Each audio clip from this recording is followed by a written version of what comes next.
Saudara, penyebab kecelakaan maut di gerbang tol Ciawi yang menewaskan 8 orang dan melukai 11 lainnya masih terus diselidiki. Dari olah TKP diketahui tidak ada jejak bekas pengereman di lokasi kejadian. Sementara dari 8 korban tewas, 6 diantaranya telah teridentifikasi.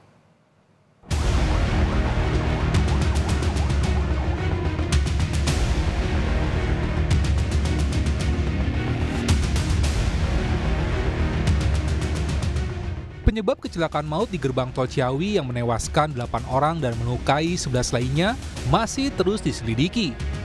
Polisi telah melakukan olah TKP dengan menurunkan tim Traffic Accident Analyst (TEAA) dan identifikasi kendaraan bermotor yang terlibat. Hasilnya tak ditemukan adanya jejak bekas pengereman di lokasi kejadian. Polisi akan melibatkan tim ahli untuk mengungkap ada atau tidaknya kegagalan fungsi rem saat kecelakaan terjadi.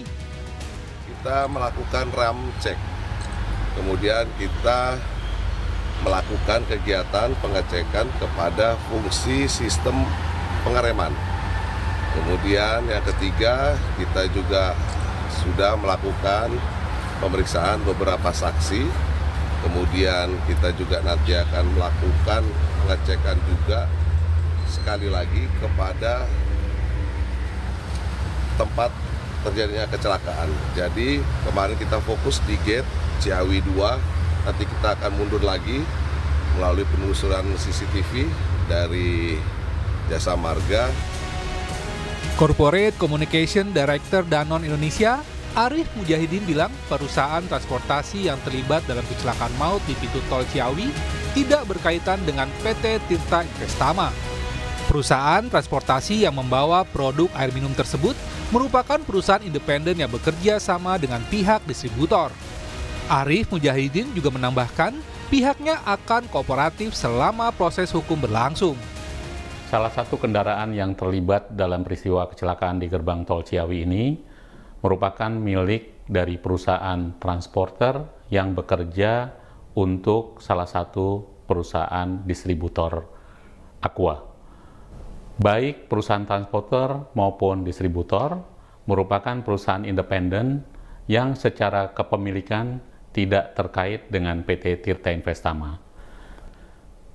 Tim kami terus memonitor dan bekerjasama dengan instansi yang terkait, dan kami berharap bahwa kasus ini dapat segera terselesaikan dengan sebaik-baiknya. Sementara itu, Menteri Perhubungan Dudi Purwagandi akan mengundang para pemangku kepentingan di transportasi darat untuk menekankan keselamatan pengguna jalan. Kami akan mengundang kembali para stakeholder yang bergerak di bidang transportasi darat khususnya untuk kita menyampaikan kembali, dan kembali kita sampaikan bahwa harus ada kepedulian dari semua unsur stakeholder, bahwa kita memang sangat memperhatikan keselamatan dan kenyamanan. Aturan sudah ada, tapi kami ingin menghimbau kembali kepada para pengguna jalan, para stakeholder khususnya, supaya bisa mematuhi dan memperhatikan aspek-aspek keselamatan. Sementara itu, dari 8 korban tewas dalam kecelakaan di gerbang tol Ciawi, 6 diantaranya telah teridentifikasi. 6 jenazah tersebut berhasil diidentifikasi melalui pemeriksaan sidik jari dan data medis serta properti. RSUD Ciawi Bogor telah menerima 8 kantong jenazah dari TKP yang berisi 7 korban laki-laki dan 1 korban jenazah wanita. Dari korban tersebut bersama tim kami lakukan identifikasi. Telah teridentifikasi jenazah sebanyak 6 korban. Usai diidentifikasi, 6 jenazah korban kecelakaan di gerbang tol Ciawi langsung diserahkan ke pihak keluarga. Tim Liputan, Kompas TV.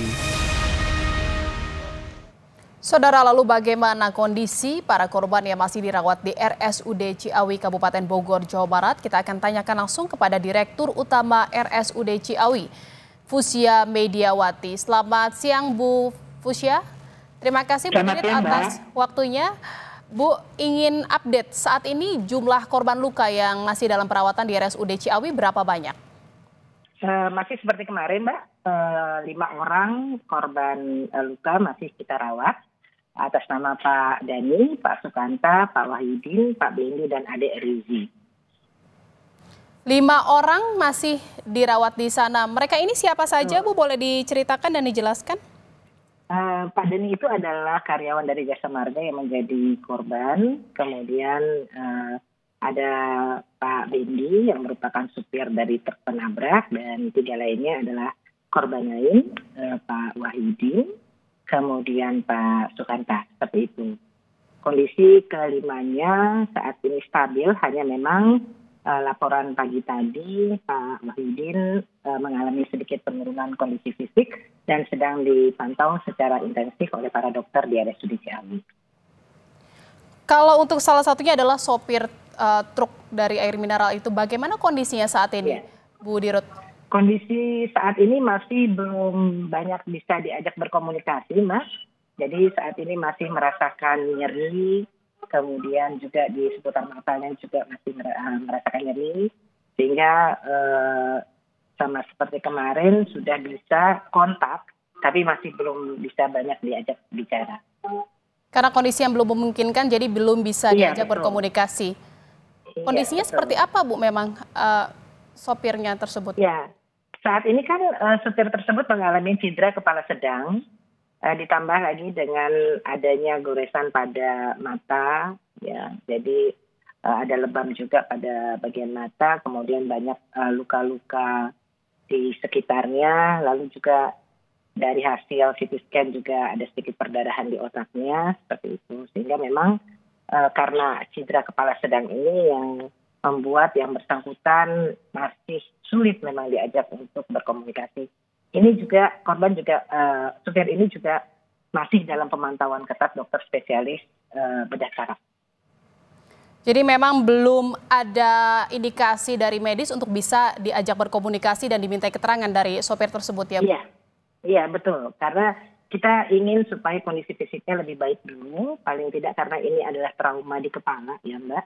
Cedera kepala, jadi pemantauan ini memang betul-betul harus kita lakukan karena bisa saja segala sesuatu perburukan bisa saja terjadi. Jadi kami berharap tentunya kondisi fisik dari pasien tersebut bisa stabil dulu, baru kemudian bisa dilakukan pemeriksaan lebih lanjut.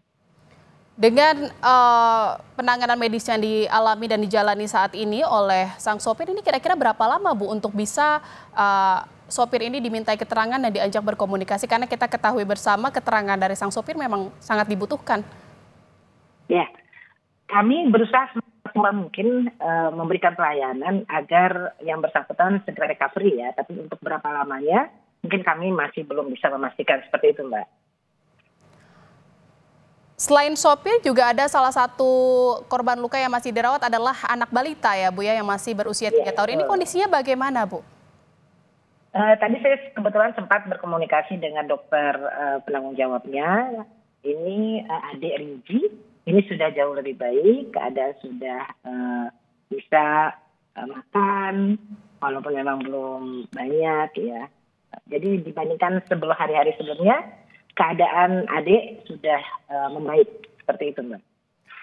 Sudah membaik, tapi dari kelima korban kira-kira bagaimana kondisinya dan siapa kira-kira yang akan dalam waktu dekat mungkin bisa kembali dipulangkan ke rumah masing-masing? Karena semua ini cedera kepala, jadi kelima-limanya memang masih dalam pemantauan. Dari 5 yang terdeteksi di sini, yang kami rawat di sini, hanya 1 yang cedera kepala ringan. Mudah-mudahan yang cedera kepala ringan dapat segera dipulangkan. Seperti itu, Mbak.